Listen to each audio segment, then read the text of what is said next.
Hello students, welcome back. In last video we were discussing about sulfur dioxide and we have discussed the methods of preparation of sulfur dioxide and we were doing the properties of sulfur dioxide. Sulphur dioxide की properties हम लोग discuss कर रहे थे और इसके अंदर हमने इसकी कुछ सिंपल सी प्रॉपर्टीज, कुछ कॉमन प्रॉपर्टीज लाइक इसका कलर, इसकी स्मेल एंड इसकी सोल्यूबिलिटी इन वाटर एंड इसका एसिडिक कैरेक्टर, ये छोटी छोटी सी प्रॉपर्टीज हम लोगों ने डिस्कस की थी। कंटिन्यू करते हैं इसकी और प्रॉपर्टीज के साथ। नेक्स्ट प्रॉपर्टी जो है इसकी सल्फर डाइऑक्साइड की वो क्या है कि जो सल्फर डाइऑक्साइड है वो काफी सारे एडिशन रिएक्शंस भी शो करता है। इसकी नेक्स्ट प्रॉपर्टी यही है एडिशन रिएक्शंस। जो सल्फर डाइऑक्साइड है वो काफी एडिशन रिएक्शंस शो करता है। एडिशन रिएक्शंस का मतलब कुछ ऐड वहां पे होगा। क्या ऐड होगा? For example we have sulphur dioxide, इसके अंदर सपोज मैं ऐड कर दूं क्लोरीन को एंड ये रिएक्शन होता है इन the presence of charcoal. Charcoal की प्रेजेंस में ये रिएक्शन होता है। देखिए प्रोडक्ट क्या बनेगा? Sulphur dioxide and chlorine both combines with each other for the formation of SO2Cl2। Now what is this SO2Cl2? इसका नाम क्या होता है? इसका नाम होता है सल्फ्यूरिल क्लोराइड। इसका नाम क्या है? Sulphuryl chloride. देखो दो आपको इस तरह के कंपाउंड्स मिलेंगे, एक होता है SOCl2 एंड एक होता है SO2Cl2। यहां पे कौन बना है? SO2Cl2 बना है और SO2Cl2 का नाम क्या होता है? Sulphuryl chloride. SOCl2 का नाम क्या होता है? इसका नाम होता है थायोनिल क्लोराइड। ठीक है, दोनों के नेम्स हमें अच्छे से ध्यान रखने। डिफरेंस आपको दोनों में दिख ही रहा है। यहाँ पे जो सल्फ्यूरिल क्लोराइड है उसके अंदर एक सल्फर एटम है, दो ऑक्सीजन एटम्स है एंड दो क्लोरीन एटम्स है। और जो आपकी थायोनिल क्लोराइड है उसके अंदर एक सल्फर एटम, एक oxygen atom and 2 chlorine atoms are present. ठीक है, तो ये आपको अच्छे से ध्यान देना है। So it is the first addition reaction जब सल्फर डाइऑक्साइड और क्लोरीन आपस में रिएक्ट करते हैं in the presence of charcoal. ये रिएक्शन होता है for the formation of sulphuryl chloride. Now what about next equation? Next addition reaction is sulphur dioxide plus oxygen. Sulphur dioxide में अगर हम लोग ऑक्सीजन ऐड कर दें तो रिएक्शन होता है इन the presence of V2O5 vanadium pentoxide की प्रेजेंस में रिएक्शन होता है। टेम्परेचर कंडीशन यहाँ पे क्या है? टेम्परेचर होना चाहिए 773 केल्विन। तो आपस में कंबाइन होकर के ये क्या बना सकते हैं? ये बना सकते हैं sulphur dioxide. So it is also addition reaction. ये भी क्या है? सल्फर डाइऑक्साइड का एक एडिशन रिएक्शन है। Next reaction, it also reacts with the peroxides. जो आपकी सल्फर डाइऑक्साइड है इसका पेरोक्साइड्स के साथ भी रिएक्शन होता है। ठीक है, for example we have Na2O2। Suppose हमारे पास सोडियम पेरोक्साइड है, इसका रिएक्शन मैं करा देती हूँ सल्फर डाइऑक्साइड से, तो देखिए फॉर्मेशन किसकी होगी? Na2 सल्फर आपका as it is and reaction ये क्या है? देखिए एडिशन रिएक्शंस है। आपको ऐड करना है एटम्स को, तो 2 ऑक्सीजन एटम्स यहाँ पे और 2 ऑक्सीजन एटम्स यहाँ पे कंबाइन होकर के क्या बना लेंगे? 4 ऑक्सीजन एटम्स। तो किसकी फॉर्मेशन हो गई यहाँ पे? सोडियम सल्फेट की। तो देखिए कितने सिंपल से यहाँ पे एडिशन रिएक्शंस है। ठीक है, चलिए बात करते हैं नेक्स्ट प्रॉपर्टी की। नेक्स्ट यहाँ पे एक और रिएक्शन भी होता है। Sulphur dioxide also shows reaction with phosphorus pentachloride. जो आपकी सल्फर डाइऑक्साइड है ये फास्फोरस पेंटाक्लोराइड के साथ भी रिएक्शन शो करती है। और देखिए फास्फोरस पेंटाक्लोराइड के साथ रिएक्ट होकर के सल्फर डाइऑक्साइड क्या बनाती है? ठीक है, सिंपल सा रिएक्शन है। Suppose we have sulphur dioxide, हम लोगों के पास क्या है? सल्फर डाइऑक्साइड है और ये जो सल्फर डाइऑक्साइड है it is reacting with phosphorus pentachloride. Phosphorus pentachloride के साथ ये रिएक्शन करेगा तो देखिए क्या बनाएगा? SOCl2 thionyl chloride. ध्यान रखें सल्फर डाइऑक्साइड जब क्लोरीन मॉलिक्यूल के साथ कंबाइन करता है, रिएक्ट करता है, तो फॉर्मेशन होती है सल्फ्यूरिल क्लोराइड की। सल्फ्यूरिल क्लोराइड का मतलब SO2Cl2। और जब फास्फोरस पेंटाक्लोराइड के साथ ये रिएक्ट करती है सल्फर डाइऑक्साइड तो फॉर्मेशन किसकी होती है? थायोनिल क्लोराइड की, SOCl2। Now what about phosphorus? Phosphorus भी तो इसमें प्रेजेंट है, ऑक्सीजन का भी एक्सेस अमाउंट है, क्लोरीन का भी एक्सेस अमाउंट है, तो ये मिलकर बनाते हैं POCl3। इसका नाम क्या है? Phosphorus oxy try chloride. क्या है इसका नाम? फास्फोरस। ऑक्सीजन बीच में आ रहा है साथ में तो उसकी जगह क्या लगाते हैं? ऑक्सी 3 को क्या लिखते हैं ट्राई, एंड Cl का मतलब क्लोराइड, जिसका नाम क्या होगा फॉस्फोरस ऑक्सी क्लोराइड। तो जब आपकी सल्फर डाइऑक्साइड फॉस्फोरस पेंटाक्लोराइड के साथ रिएक्ट करती है तो फॉर्मेशन होगी थायोनिल क्लोराइड की, साथ ही में फॉर्मेशन होगी फॉस्फोरस ऑक्सी क्लोराइड की। ठीक है, चलिए नेक्स्ट केमिकल प्रॉपर्टी की बात करते हैं। Next is it's reducing nature. अब देखिए हम लोगों ने क्या पढ़ रखा है, हम लोगों ने ये पढ़ा है कि अगर किसी सब्सटेंस के अंदर प्रेजेंट होता है ऑक्सीजन और वो नेसेंट ऑक्सीजन मान लो प्रोवाइड कर रही है किसी दूसरे सब्सटेंस को, तो उस सब्सटेंस का ऑक्सीडाइजिंग नेचर होता है। हम लोग उस सब्सटेंस को क्या बोलते हैं, ऑक्सीडाइजिंग एजेंट बोलते हैं। तो ये हमारा सल्फर डाइऑक्साइड है, इसमें भी ऑक्सीजन प्रेजेंट है, and no doubt sulphur dioxide भी नेसेंट ऑक्सीजन प्रोवाइड करती है दूसरे सब्सटेंस को। ठीक है, तो इसका मतलब सल्फर डाइऑक्साइड एक ऑक्सीडाइजिंग एजेंट भी है, but it is also a reducing agent as well. जो सल्फर डाइऑक्साइड है ये ऑक्सीडाइजिंग एजेंट होने के साथ साथ रिड्यूसिंग एजेंट भी है। ये रिड्यूसिंग नेचर या रिड्यूसिंग प्रॉपर्टीज भी शो करता है।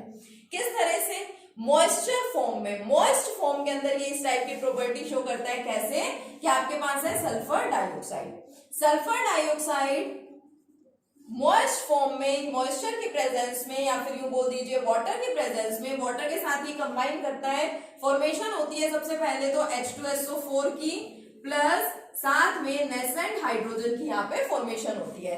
अब अगर आप लोग सोचें कि हम लोगों ने रिएक्शन पढ़ रखा है वाटर प्लस सल्फर डाइऑक्साइड और फॉर्मेशन यहाँ पे किसकी हुई थी, H2SO3 सल्फ्यूरस एसिड की यहाँ क्या हुई थी, फॉर्मेशन हुई थी। तो बिल्कुल ठीक बात है, बट एक्चुअल में सबसे पहले यहाँ पे ये प्रोडक्ट्स बनते हैं और ये प्रोडक्ट फर्दर डिकम्पोज होते हैं for the formation of sulphurous acid. ठीक है, तो SO2 का रिएक्शन जब हम लोग वाटर से कराते हैं, एक्चुअल में बहुत ज्यादा एक्सेस में वाटर नहीं है।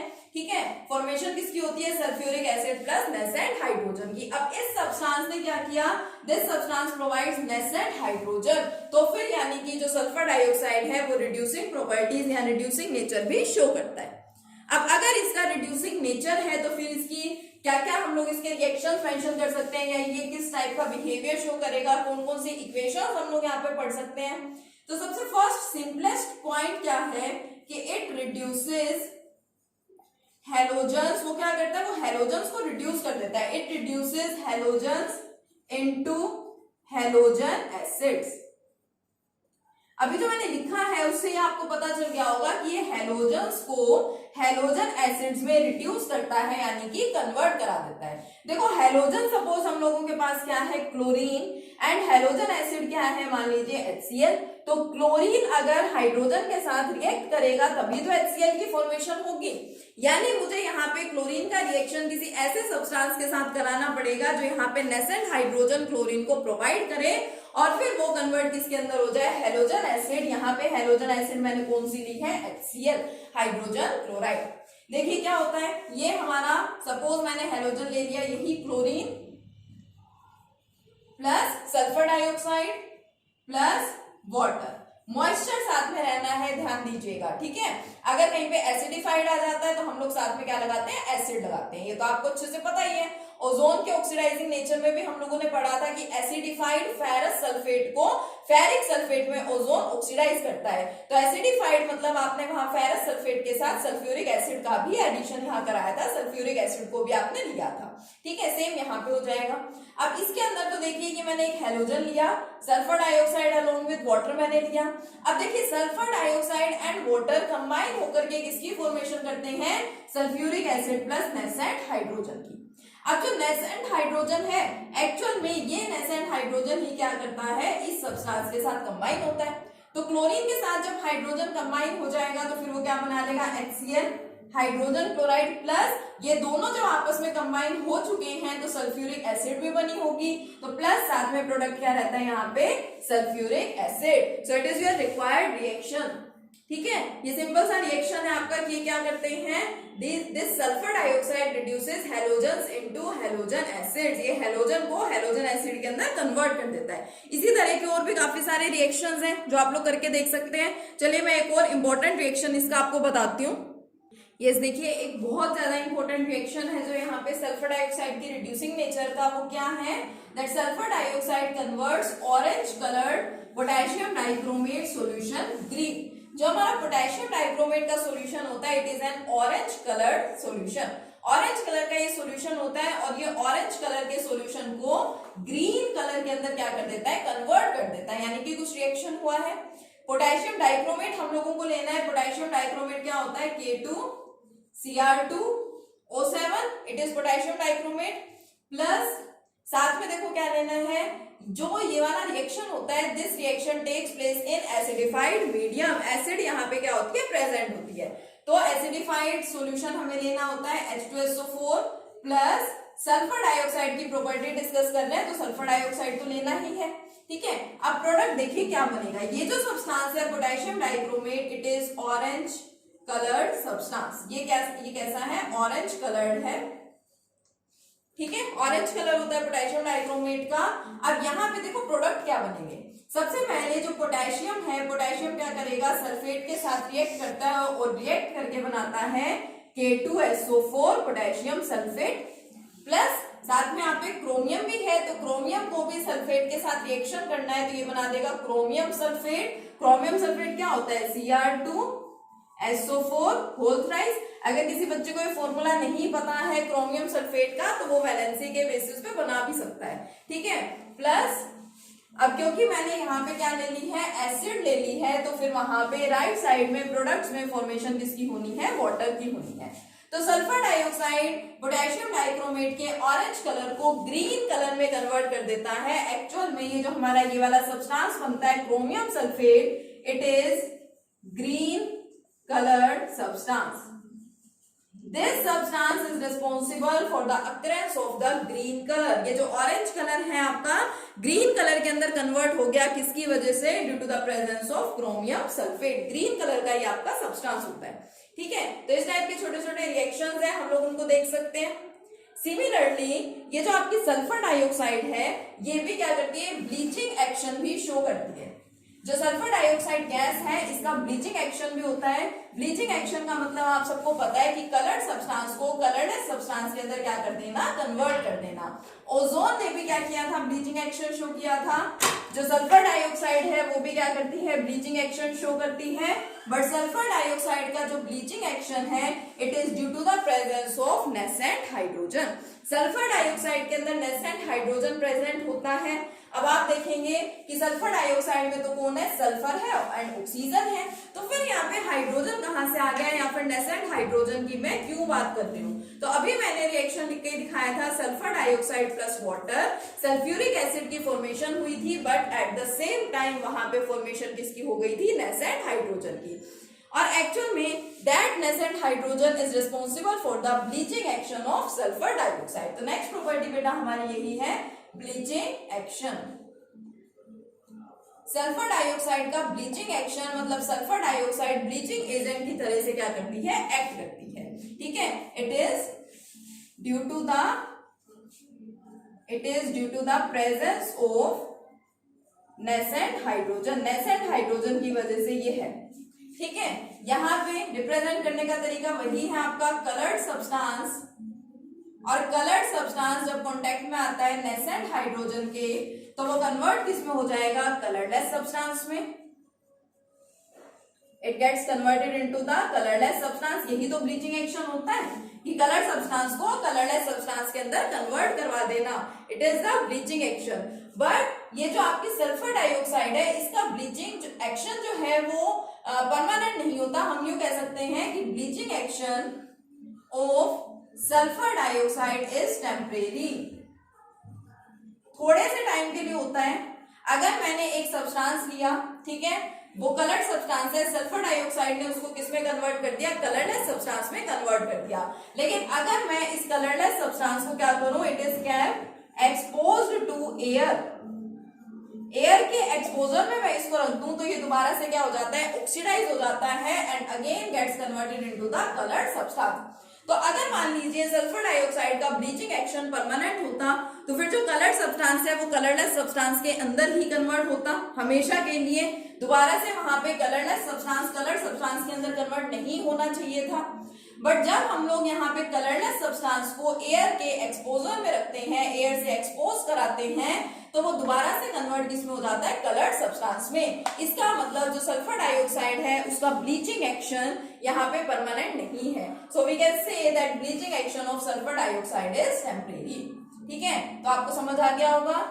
काफी सिंपल से टॉपिक्स हैं हमारी, सिंपल सी केमिकल इक्वेशंस हैं, केमिकल रिएक्शंस हैं, बट बात वही बोलना चाहूंगी आपको, जब तक इक्वेशंस को अपने हाथ से लिख के नहीं देखेंगे तब तक आपको इक्वेशंस आसानी से समझ में नहीं आएंगी। ठीक है, बुक में से पढ़ लेंगे, बहुत अच्छी इक्वेशंस लगेंगी आपको बुक में, मैं लिख रही हूँ आपको बहुत अच्छी लगेंगी इक्वेशंस, लेकिन उसको खुद से करके देखेंगे तब आपको एक्चुअल में पता चलेगा कि आपको कितना समझ में आया है। तो मैं तो स्टार्टिंग से आप लोगों को यही बोलती हूँ कि केमिकल इक्वेशंस आपको जस्ट पढ़नी नहीं है, जस्ट उनकी रीडिंग नहीं करनी है, उनको अच्छे से लिख लिख के देखेंगे कि ये हमारे रिएक्टेंट्स हैं और इन प्रोडक्ट्स की फॉर्मेशन होती है। ठीक है, तो देखिए रिड्यूसिंग नेचर पढ़ लिया और नेसेंट हाइड्रोजन की वजह से ही ब्लीचिंग एक्शन था वो भी पढ़ लिया। अब इसके अंदर देखिए ऑक्सीजन प्रेजेंट है तो ऑब्वियसली ये ऑक्सीडाइजिंग एजेंट की तरह से भी एक्ट करता है। तो नेक्स्ट प्रॉपर्टी यही है इसकी, ऑक्सीडाइजिंग नेचर। ठीक है, नेक्स्ट प्रॉपर्टी क्या है, सल्फर डाइऑक्साइड की ऑक्सीडाइजिंग नेचर। चलिए इसकी इक्वेशंस देखते हैं कुछ। देखिए इसकी कुछ प्रॉपर्टीज, कुछ रिएक्शंस देखिए। ऑक्सीडाइजिंग नेचर इसकी होती है but it is a mild oxidising agent, बहुत ज्यादा स्ट्रॉन्ग ऑक्सीडाइजिंग एजेंट भी नहीं है ये। रिएक्शन देखिए, first reaction, it oxidises hydrogen sulphide two sulphur. Sulphur dioxide क्या करती है, हाइड्रोजन सल्फाइड को सल्फर में ऑक्सीडाइज कर देती है। रिएक्शन के टर्म में अगर इसको देखें तो ये आपकी हाइड्रोजन सल्फाइड, इसका रिएक्शन आप लोग किससे करा रहे हैं, सल्फर डाइऑक्साइड से। तो यहाँ पे बेसिकली होता क्या है, ऑक्सीजन यहाँ सल्फर को क्या कर देता है, रिप्लेस कर देता है। क्यों, because sulphur is more electronegative, एक तो आप इस टर्म में पढ़ सकते हैं। सेकेंड पॉइंट, आपको ये पता है कि ऑक्सीडेशन का मतलब क्या होता है, एडिशन ऑफ ऑक्सीजन। तो यहाँ पे ऑक्सीजन क्या हो जाएगा, ऐड हो जाएगा। ठीक है, तो H2O, ठीक है, ये ऑक्सीजन यहाँ पे आ गया, हाइड्रोजन के साथ कंबाइन हुआ, किसकी फॉर्मेशन होगी, H2O यानी कि वाटर की, प्लस साथ में कौन बच गया यहाँ पे, सल्फर। ठीक है, देखिए कितना सिंपल सा रिएक्शन है। नेक्स्ट देखिए, carbon dioxide is oxidised to carbon monoxide is oxidised to carbon dioxide. Carbon monoxide को ये ऑक्सीडाइज कर देता है कार्बन डाइऑक्साइड में, मींस इसके साथ और ऑक्सीजन एटम क्या हो गया, एड अप हो गया। रिएक्शन देखिए, कार्बन मोनोऑक्साइड सल्फर डाइऑक्साइड के साथ रिएक्ट करेगा तो क्या बनेगा, कार्बन डाइऑक्साइड प्लस साथ में फॉर्मेशन किसकी हो जाती है, सल्फर की। कितना सिंपल है देखिए ये भी। नेक्स्ट देखिए, active metals are also oxidised. जिन मेटल्स की एक्टिविटी या रिएक्टिविटी बोल सकते हैं काफी ज्यादा होती है, वो भी क्या करते हैं, उनका भी ऑक्सीडेशन हो जाता है, वो भी ऑक्सीडाइज हो जाते हैं। कैसे, मैग्नीशियम है, मैग्नीशियम का रिएक्शन दिखाया अगर सल्फर डाइऑक्साइड के साथ, तो एक्चुअल में मैग्नीशियम सल्फर के साथ भी रिएक्ट करता है और ऑक्सीजन के साथ भी। जब मैग्नीशियम सल्फर के साथ रिएक्ट करेगा तो ये क्या बना लेगा, MgS मैग्नीशियम सल्फाइड, प्लस जब मैग्नीशियम ऑक्सीजन के साथ रिएक्ट करेगा तो ये क्या बना लेगा, MgO मैग्नीशियम ऑक्साइड। तो ये कुछ इक्वेशंस हैं जिससे आप लोग क्या कर सकते हैं, ऑक्सीडाइजिंग नेचर को इजीली समझ सकते हैं। ठीक है, तो बिल्कुल सिंपल सा कंसेप्ट है, मुझे नहीं लगता इसके अंदर किसी को कुछ भी दिक्कत होगी। ठीक है, तो it was all about the chemical properties of the sulphur dioxide. एक छोटा सा पॉइंट और इसमें मेंशन करना चाहे तो कर सकते हैं, that sulphur dioxide is non supporter of combustion. Combustion का ये सपोर्टर नहीं है। ठीक है, कंबशन नहीं करवाता है ये सल्फर डाइऑक्साइड। तो ये छोटी छोटी सी सिंपल सी प्रॉपर्टीज थी सल्फर डाइऑक्साइड की। यहाँ हमारा सल्फर डाइऑक्साइड हो जाता है कंप्लीट, सिर्फ एक पॉइंट रहता है, that is the structure of sulphur dioxide. तो चलिए स्ट्रक्चर भी देख लेते हैं, स्ट्रक्चर ऑफ सल्फर डाइऑक्साइड। देखिए सेंट्रल एटम यहाँ पे कौन है, आपका सल्फर है। तो सल्फर के आउटरमोस्ट शेल के अंदर प्रेजेंट होते हैं 6 इलेक्ट्रॉन्स, हम सबको पता है। देखिए 1 2 3 4 5 6 सल्फर की लेविस रिप्रेजेंटेशन कर दी। इसके साथ 2 ऑक्सीजन एटम्स को आपको अटैच करना है, तो first oxygen atom and second oxygen atom. देखिए यहाँ पे सल्फर और ऑक्सीजन के बीच में यहाँ एक डबल बॉन्ड, इस सल्फर और ऑक्सीजन के बीच में यहाँ पे डबल बॉन्ड, और सल्फर के ऊपर एक लोन पेयर ऑफ इलेक्ट्रॉन भी प्रेजेंट है। यानी आपका ये स्ट्रक्चर किस टाइप का है, it is of the type ABB2। ठीक है, और साथ में क्या आ रहा है, एक लोन पेयर आ रहा है। तो जब आप लोगों के पास दो बॉन्ड पेयर्स बन रहे होते हैं तो यहाँ पे इसका स्ट्रक्चर देखिए कैसा होगा, ये आपका सल्फर, दो बॉन्ड यहाँ पे प्रेजेंट हैं एक एक ऑक्सीजन एटम के साथ, और यहाँ क्या आ जाता है लोन पेयर ऑफ इलेक्ट्रॉन। इसकी शेप क्या है, its shape is angular. Sulphur dioxide की शेप कैसी होती है, एंगुलर शेप होती है। ठीक है, तो ये सिंपल सा कंसेप्ट हमारा किसका था, सल्फर डाइऑक्साइड का। अब आप लोग सल्फर डाइऑक्साइड की इतनी डीप स्टडी कर चुके हैं तो आई होप आप लोग सल्फर डाइऑक्साइड के यूजेस भी बता सकते हैं। तो आपको यहाँ पे करने हैं सल्फर डाइऑक्साइड के 3 to 4 यूजेस। ठीक है, यूजेस हम आप लोग इजिली कर सकते हैं, फिर भी अगर किसी को कुछ दिक्कत हो तो मुझे बता दीजिएगा। ठीक है, नेक्स्ट लेक्चर में स्टार्ट करेंगे अपने नेक्स्ट कंसेप्ट को। Thank you.